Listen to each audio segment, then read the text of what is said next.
Bismillahirrahmanirrahim. Assalamualaikum warahmatullahi wabarakatuh. Waalaikumsalam warahmatullahi wabarakatuh. Selamat siang para pemirsa. Pada podcast kita kali ini, kita akan membahas sejarah tentang Tongkurau. Pada podcast ini, pada bagian yang ketiga atau bagian yang terakhir. Sebagai prolog, bahwa pada akhir tahun 1830, setelah selesainya latihan pasukan kavaleri atau pasukan berkuda dari Tongkurau yang dilaksanakan di Pacuan atau di Pacuan Rau sekarang ini, maka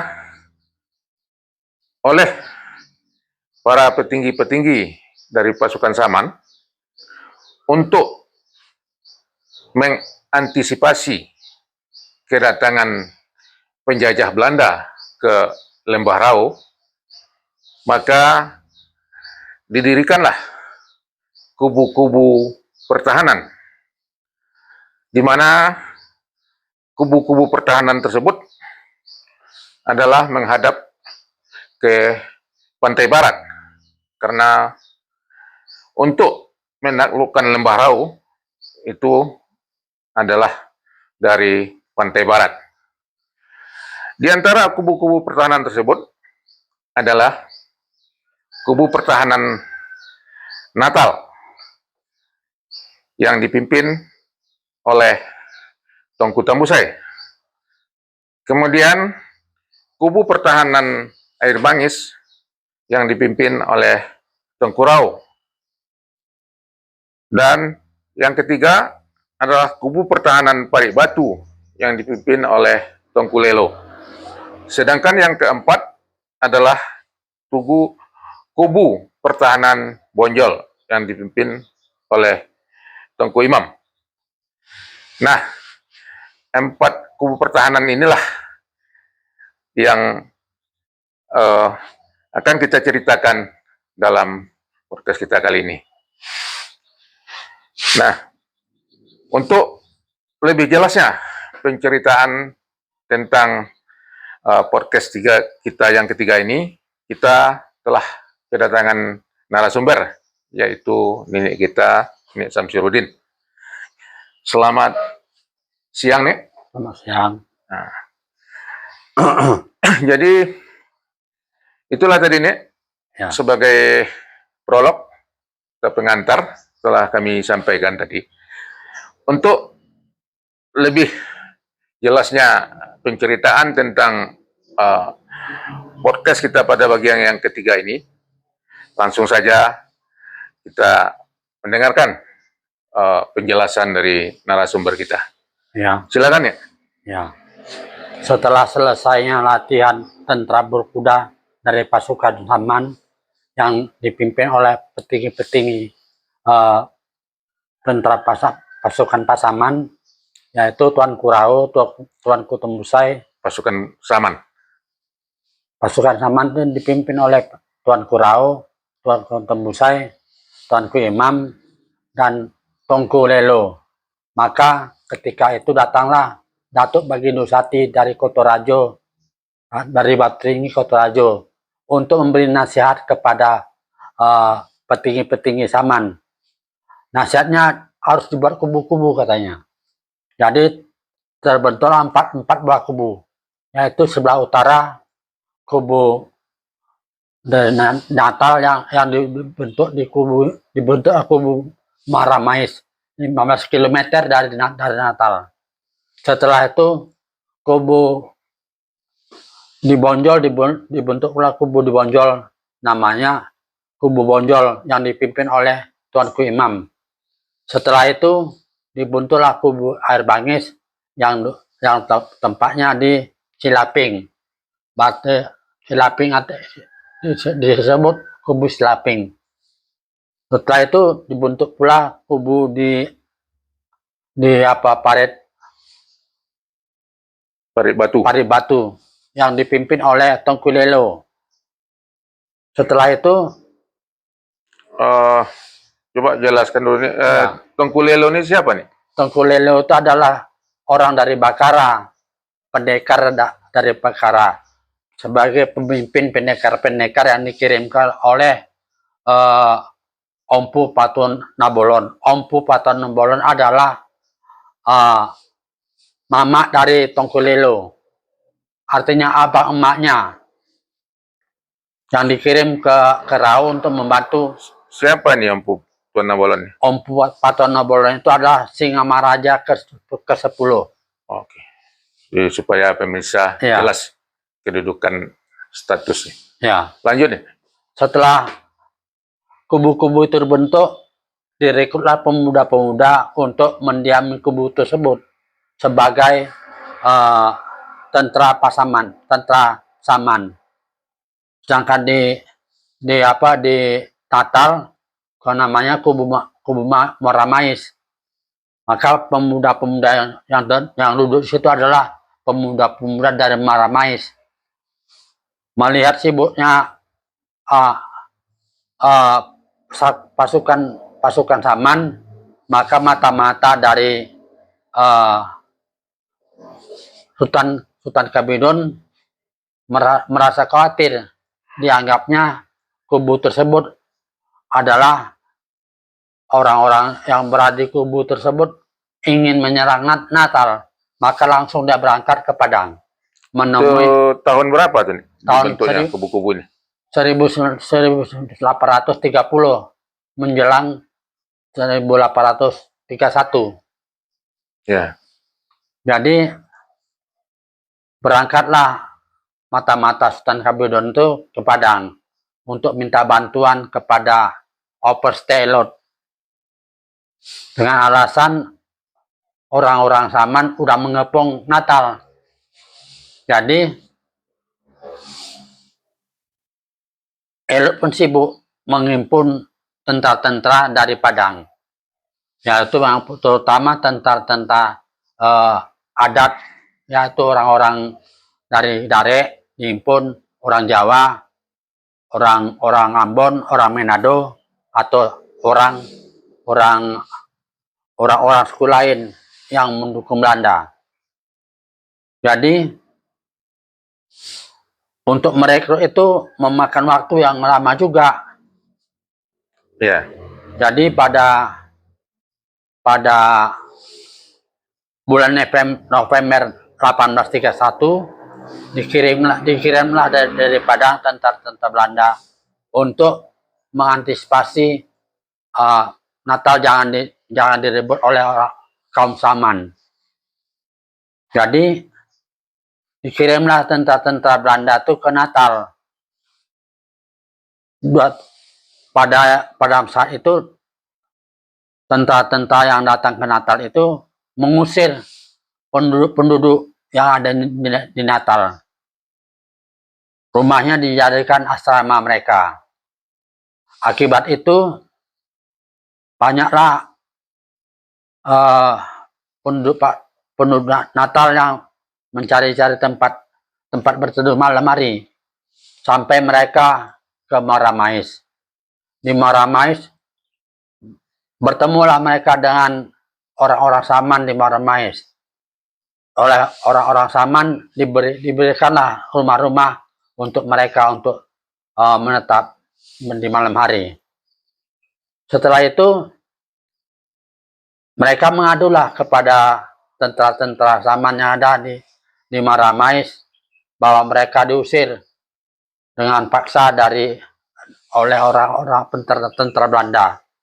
Setelah itu pasukan Saman berangkatlah ke Natal untuk melihat kenyataannya ada. Sampai di Natal mereka bukan diterima, tetapi ditembaki oleh orang-orang Jawa yang berada di Natal bersama dengan orang-orang Belanda. Akibat itu terjadi chaos antara tentara Saman dengan tentara Belanda. Ya.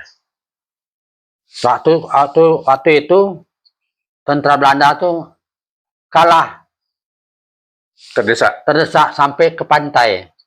Ya. Bahkan dikejar-kejar oleh pasukan Saman sampai ke pantai dan banyak yang tewas.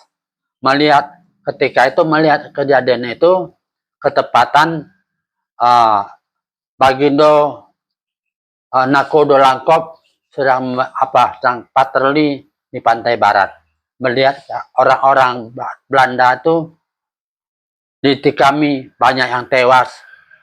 Dia memerintah, langsung diperintahnya anak buahnya untuk menembak kaum Saman yang mengejar-ngejar tentara Belanda itu.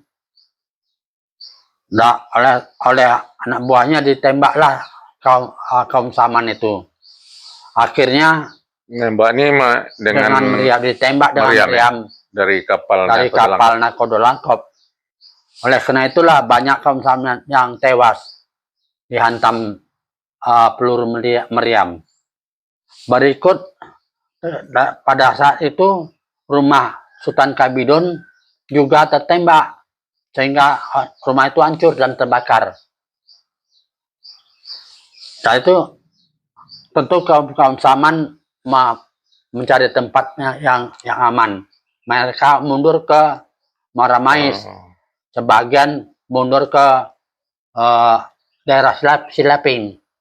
Oh, berarti akibat campur tangan dari Nakodolangkop ini, akhirnya pasukan Saman terdesak dan mereka mundur ke Maramais, kubu Air Bangis dan kubu Maramais.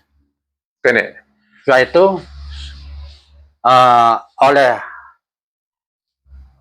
Tengku Tembusai, sebagian dari pemuda di Maramais dibawa ke Kampung Tanjung Beringin.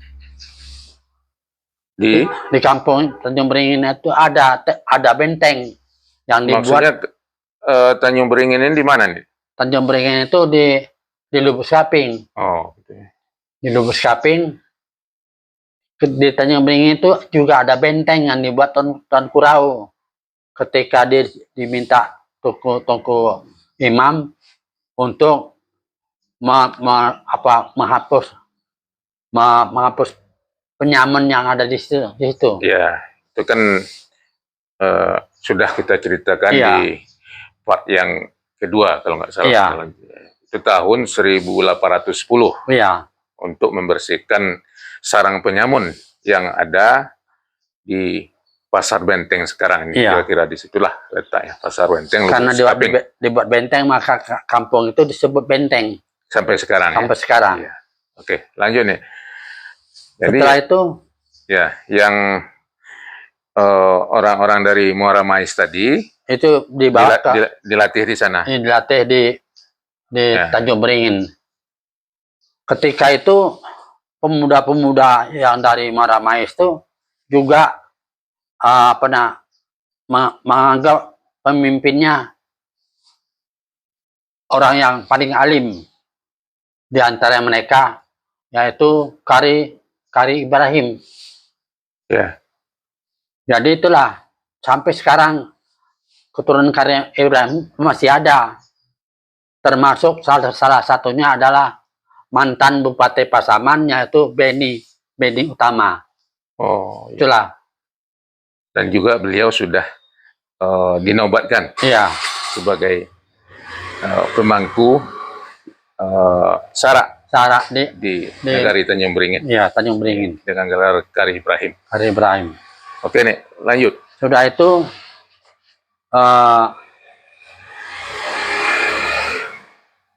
di Silaping diterimalah orang-orang Mais itu tentara-tentara dari Tengku Tembusai oleh Tuan Kurau, dan mereka mendatangi pantai, melihat pantai dan mengatur strategi. Mereka membuat pos di dekat pelabuhan Katiagan. Itulah. Sampai mereka juga berpatroli ke Sasak supaya tentara-tentara Belanda yang udah mendatangi pantai balik-balik ke Padang. Itulah. Oke. Setelah Elot mengirimkan tentara ke Natal, maka dia menghimpun kembali tentara-tentaranya di Padang. Langsung mereka terus ke Padang Pariaman untuk menyerang Padang Pariaman. Ya. Di Padang Pariaman Ya. Tunggu dulu. Ya.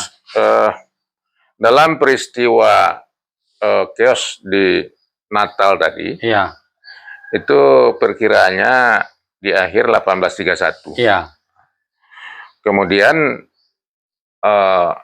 karena ada gencatan senjata sementara, ya, maka yang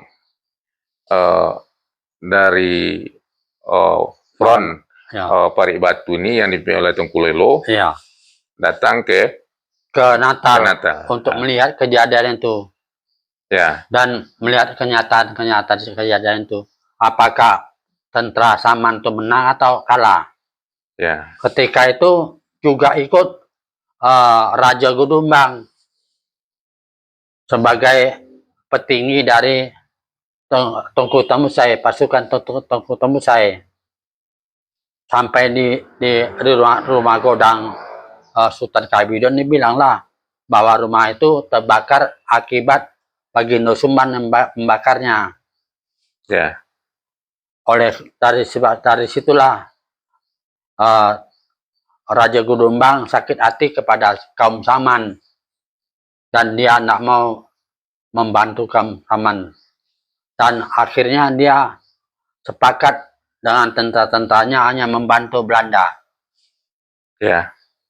Pada tahun dari saat itu sampai Januari 1832 mereka latihan di Utana Godang.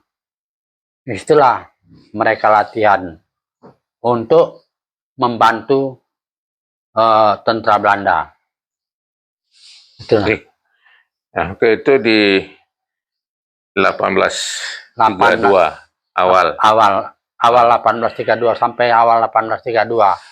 Dari November 1831 sampai awal 1832 itu dilatihlah tentara-tentara Raja Gudumbang untuk membantu tentara Belanda.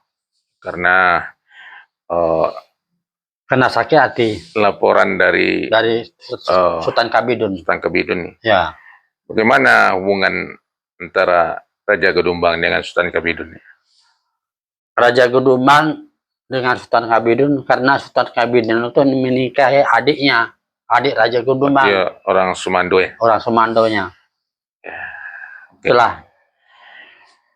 Sementara di Padang, Elot menghimpun kembali tentara-tentara Jawa, tentara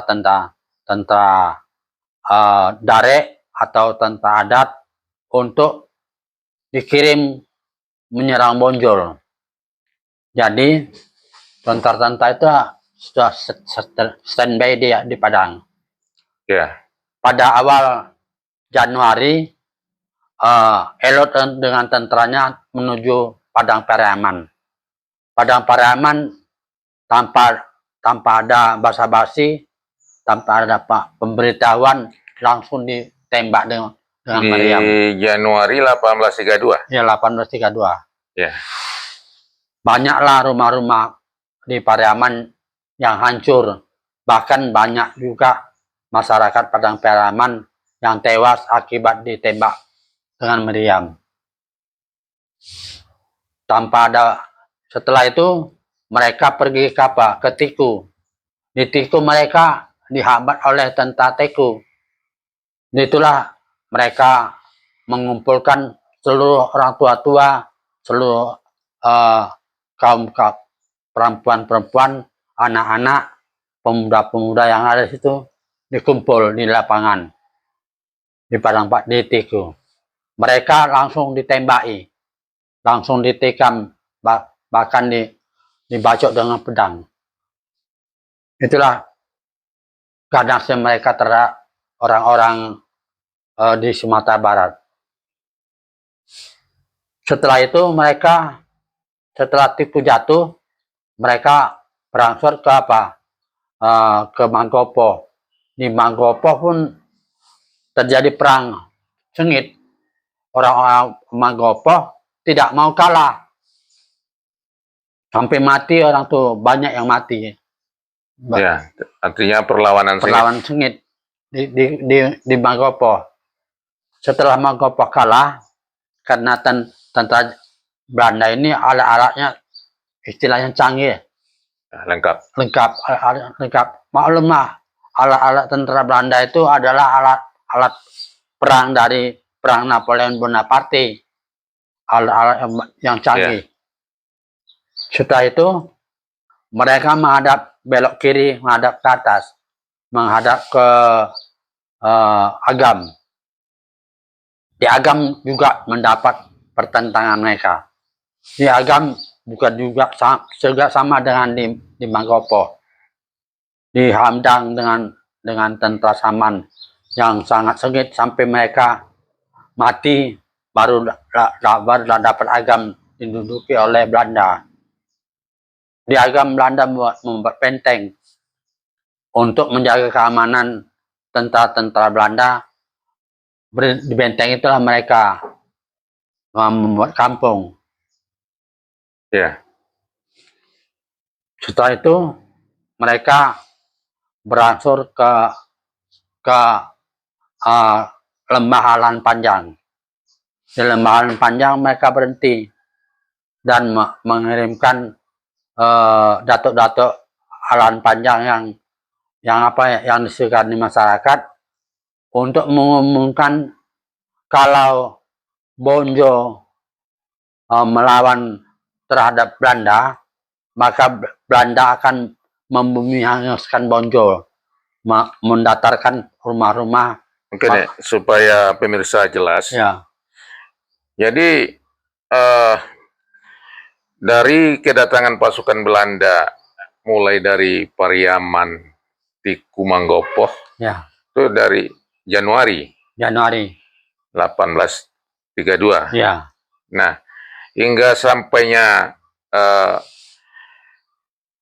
pasukan Belanda ke lembah Alan Panjang ini di bulan berapa? Pada bulan September 1832.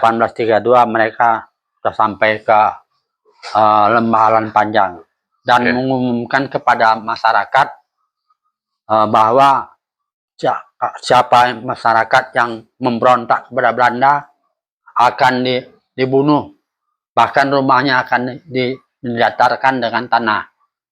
Mendengar kejadian itulah, pengumuman itu, dan mengetahui bahwa Agam sudah datar dengan tanah, Pariaman begitu juga, Tiku begitu juga, maka masyarakat bermohon kepada datuk-datuknya supaya jangan perang, diadakan sajalah perdamaian. Oleh datuk-datuk mereka sebutlah kepada Tunku Imam agar tidak perang, karena kita kasihan kepada masyarakat, kata datuk itu. Mendengar itu, Tunku Imam pun mundurlah, mengiyakan pendapat dari datuk-datuk itu. Maka Bonjol dibuka tanpa ada peperangan.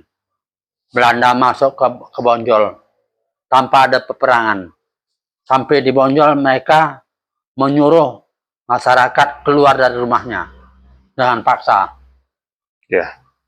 Sehingga rumah-rumah mereka dijadikan asrama-asrama tentara Belanda. Yang punya asrama adalah tentara Belanda. Sedangkan tentara Belanda dari Jawa, tentara Belanda dari suku-suku lain dikumpul di Benteng Tajadi oleh Mayor Pan Amarongen. Oke deh. Dua hari sebelum Belanda tuh masuk ke Bonjo, Tunku Imam sudah pergi ke ke Air Manggis merusak Lubuk Sekaping karena adik anaknya yang bernama Yusuf nikah dengan orang apa namanya itu, orang Air Manggis. Air Manggis.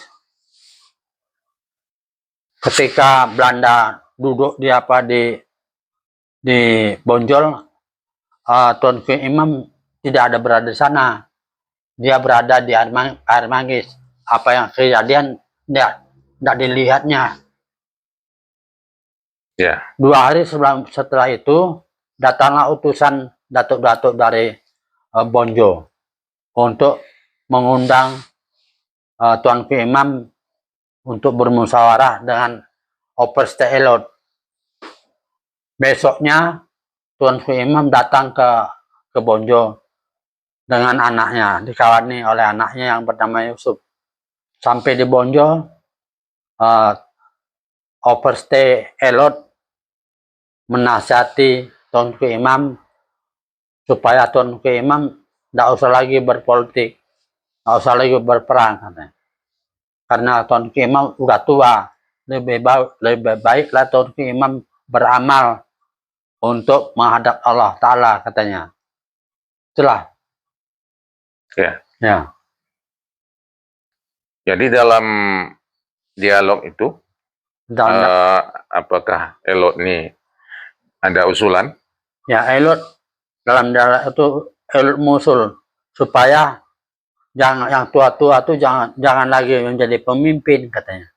Lebih baik pemimpin itu kita ambil dari orang yang muda-muda. Ketika itu Tunku Imam karena terjepit hanya mengiyakan, hanya beragok-agok. Siapa kira-kira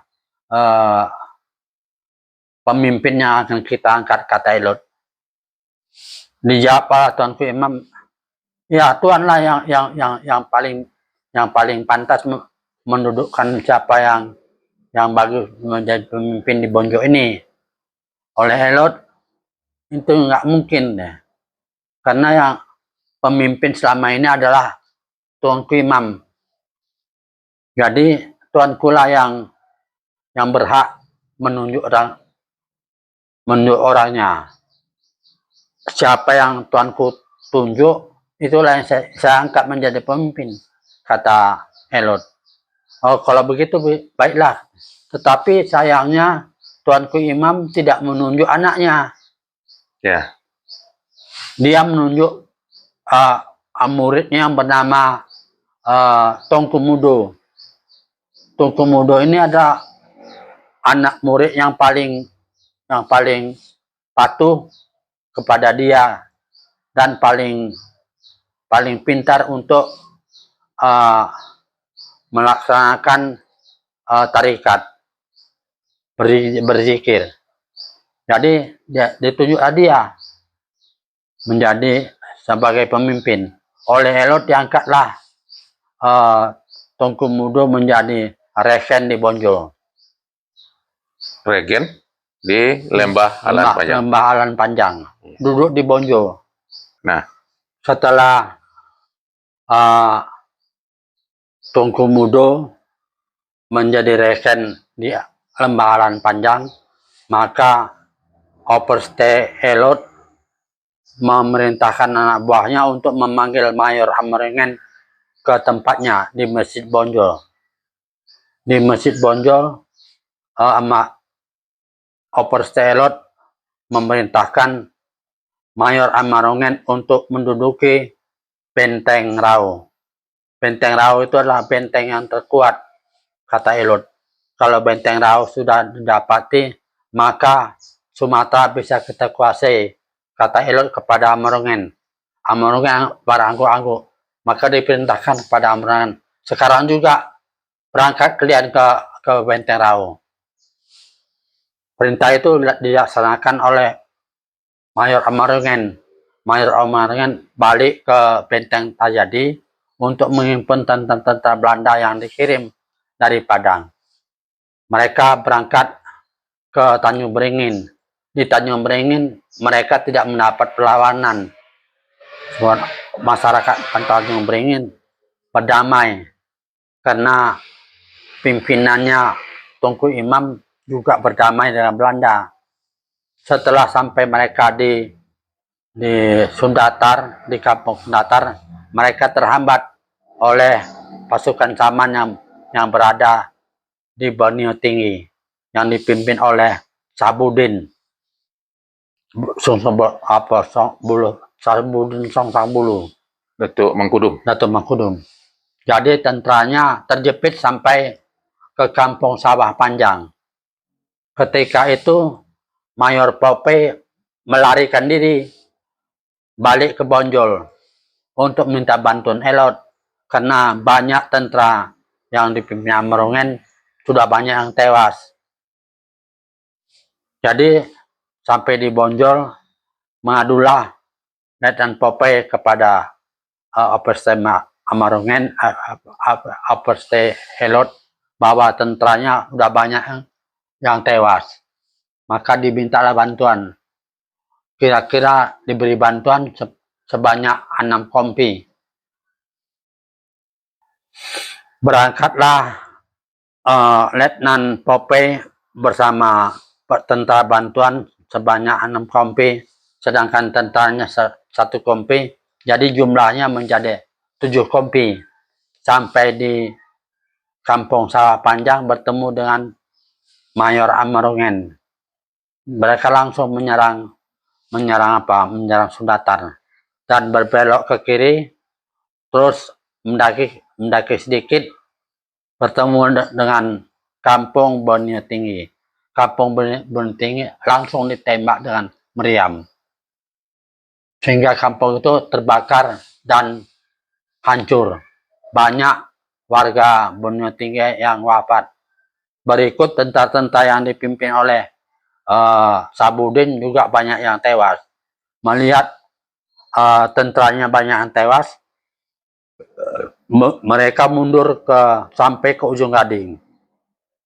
Yang Datuk Mangkudum Sabudin tadi membawa tentaranya dengan keluarganya sampai ke ujung Gading. Di ujung Gading mereka meneruskan perjalanan ke arah barat sampai ke Air Balam. Di Air Balam mereka disambut oleh orang masyarakat Air Balam dan dipersilakan bermalam di rumah-rumah masyarakat. Setelah itu Datuk yang ada di Air Balam memerintahkan kepada masyarakat untuk menghimpun biduk-biduk untuk diserahkan kepada rombongan Datuk Mangkudum. Karena Datuk Mangkudum mengatakan niatnya kepada Datuk Air Balam bahwa mereka akan pergi ke Malabo, karena tidak mungkin mereka melawan Belanda, karena Belanda sangat kuat, alat-alat perangnya sangat canggih. Maka mereka mundur sampai ke Malabo. Ketika itu Datuk di Air Balam menyerahkan biduk atau perahu sebanyak 25 biduk. Mereka karena melihat yang anak buah dari Sabudin itu sebanyak hampir 500 orang. Makanya diserahkan biduk sebanyak 25. Ya. Jelas. Oke, Nek. Ya. Kembali ke peristiwa di Sundatar tadi. Ya. Dengan takluknya Sundatar, ya, maka Mayor Amerongen dan pasukannya tentu bebas menuju ke Lembah Rau. Ya. Gimana selanjutnya? Jadi setelah Borneo Tinggi dihancurkan, tidak ada lagi musuh-musuh yang menghambat. Maka Amerongen meneruskan perjalanan ke utara. Sampai di satu simpang, orang tentara dari Dare, kita harus belok kanan katanya, menuju Lambak. Dari Lambak lah kita menuju Benteng Rau, kata tentara adat itu. Ya. Maka Maka Amarungan melaksanakan nasihat dari orang adat itu. Sampai di Lambak, Amarungan bertanya kepada masyarakat. Kebetulan masyarakat yang ditanya itu adalah orang bodoh, sehingga ditunjukkanlah lorong. Sedangkan Elot menanyakan di mana kepala kampung. Orang-orang bodoh ini mengatakan kepala kampung itu adalah jalan pertama menuju Kampung Lambak. Elot bertanya, di mana kepala Kampung Lambak? Maksud hati Elot, pemimpin Lambak. Maksud hati Elot, pemimpin Lambak. Namun disampaikan pemimpin Lambak itu tanah. Melihat itulah orang tentara dari daerah itu menampar, memukuli orang bodoh ini. Kebetulan Sultan Lambak Tinggi, pemimpin Kampung Lambak, melihat kejadian itu, langsung dia naik darah, ditamparnya lah tentara daerah ini. Melihat tentara daerah ini ditampar oleh Sultan Lambak Tinggi, datanglah tentara Jawa mengeroyok Sultan Lambak Tinggi, langsung diikat tangannya, diikat tangannya, kakinya, langsung digotong ke tempat yang tinggi oleh Elot, oleh Amarungan. Buat peti tempat dia berdiri, kata Amarungan. Langsung buat yang gantungan, kita gantung dia, kata Amarungan. Jadi terjadilah heboh masyarakat, karena Sultan Lambak Tinggi adalah pemimpin masyarakat di Lambak. Jadi terjadi ada yang menangis, ada yang melawan kepada tentara Belanda. Terjadi perkelahian kecil antara orang Lambak dengan tentara Belanda. Ketika itulah digantunglah siapa? Sultan Lambak Tinggi. Tanpa diadili, langsung digantung. Ketika masa itu yang heboh, sedang bergalut kacau, datanglah seorang yang berkuda, langsung dihambat, di stop oleh Mayor Amarungan. Menanya, siapa kau, katanya. Kata Mayor Amarungan, aku adalah anak dari Raja Melintang dari Lubuk Layang, katanya dia. Padahal dia adalah orang Padang Unang, keturunan Putih Bindu. Jadi apa maksud kemari, kata Mayor Amarungan, aku mau bantu kalian untuk mengalahkan Rau, katanya.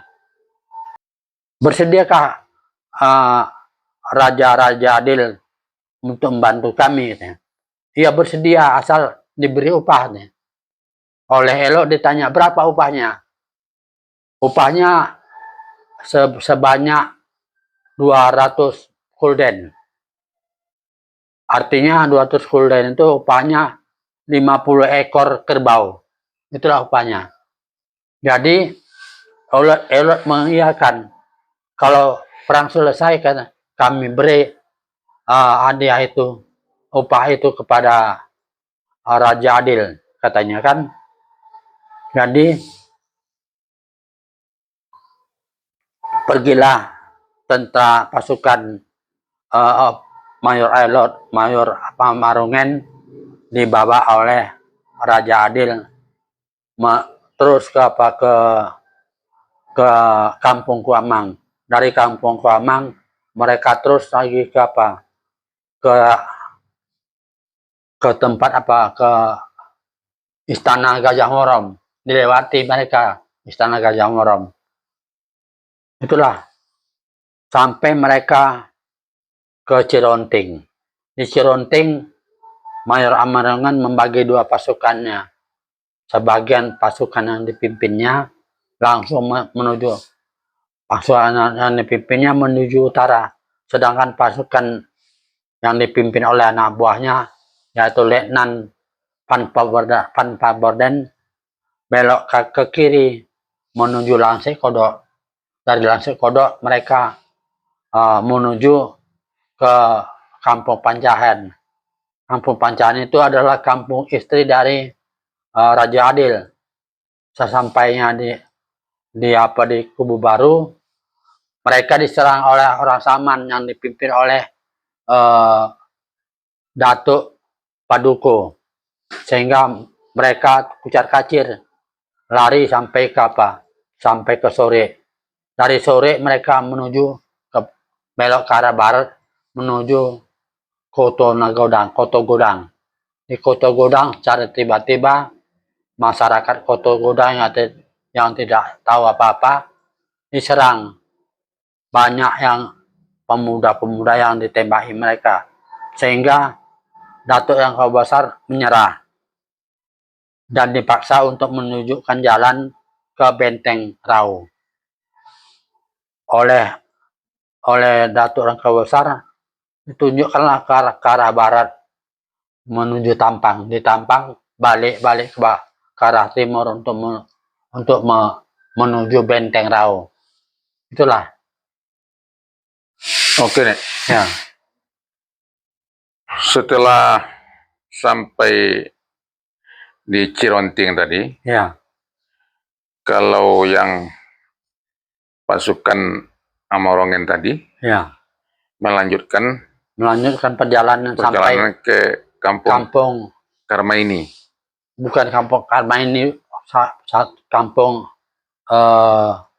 Padang Unang dulu. Di Padang Unang mereka karena yang membawanya adalah Raja Adil, maka mereka disambut dengan meriah oleh orang masyarakat kampung Padang Unang. Disambutlah mereka, diberi makanan dan sebagainya. Dari Padang Unang mereka terus ke Karmaini. Ya. Itulah, di Karmaini mereka membuat kemah-kemah dibantu oleh orang-orang Padang Unang. Nah, artinya ini kan belum terjadi penyerangan belum ke Benteng Rau. Iya. Nah, tentu untuk mengantisipasi penyerangan dari penjajah Belanda ini, tentu para petinggi pasukan Saman tadi sudah mengatur strategi. Nah, bagaimana ceritanya nih? Dalam strateginya itu. Mereka atur strategi yang memimpin bagian timur adalah Tuanku Rau. Sudah itu bagian barat adalah Tungku Tambusai. Sedangkan bagian utara adalah Imam Perang Muhammad Jawi. Sedangkan bagian selatan tidak ada yang memimpin. Tapi disitulah secara tidak langsung Baginda Suman menjadi pemimpin di bagian selatan, sambil dia menjadi penghubung antara masing-masing front. Itulah. Kemudian yang penyerangan pertama ke Benteng Rau ini dari arah barat. Ya. Pada satu hari setelah itu, setelah Amorongen membuat kemah di Karmaini, menyuruh anak buahnya pergi ke Koto Godang untuk menemui Letnan Van Paborden. Itu memberi surat bahwa peperangan akan dilaksanakan 2 hari setelah itu. Dilaksanakan dari Koto Godang yang dipimpin oleh Letnan Van Paborden. Ya. Nah, terjadilah perang dari arah barat. Ya, berangkatlah Van Paborden dengan tentara Belanda menuju Tampang. Dari Tampang mereka balik ke utara menuju Benteng Rau. Tetapi belum sampai ke Benteng Rau, mereka sudah diserang oleh pasukan Saman yang dipimpin oleh Tengku Tembusai. Ya. Mereka diserang mundur sampai ke Pacuan. Di Pacuan mereka banyak yang dibunuh, yang tewas. Nah, ya. Yang front timur, apakah diserang juga oleh dari pasukan Amorongen yang berkemah di Kampung Kerma ini? Pasukan Amorongen tidak berjalan, tapi dia menyerang dengan menembaki meriam ke dinding-dinding benteng. Oh, itulah di daerah timur. Karena benteng Rau tidak dapat dikalahkan, maka Sultan Ibrahim mengusulkan kepada Mayor Amorongen supaya minta bantuan ke Padang. ya. Jadi